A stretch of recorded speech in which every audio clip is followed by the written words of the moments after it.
नमस्कार मित्रांनो, आजच्या व्हिडिओमध्ये तुमचं स्वागत आहे। आज श्रावणमधला दुसरा सोमवार आहे, म्हणून मी चाललेलो आहे दर्शन घेण्यासाठी। आज आम्ही रुद्रेश्वरला जाणार आहे दर्शन घेण्यासाठी।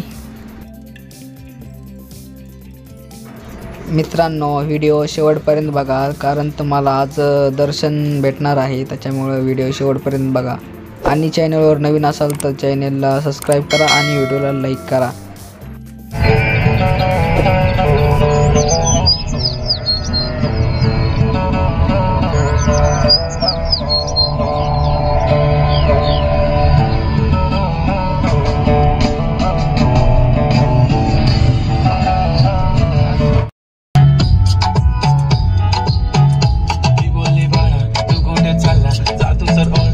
Shira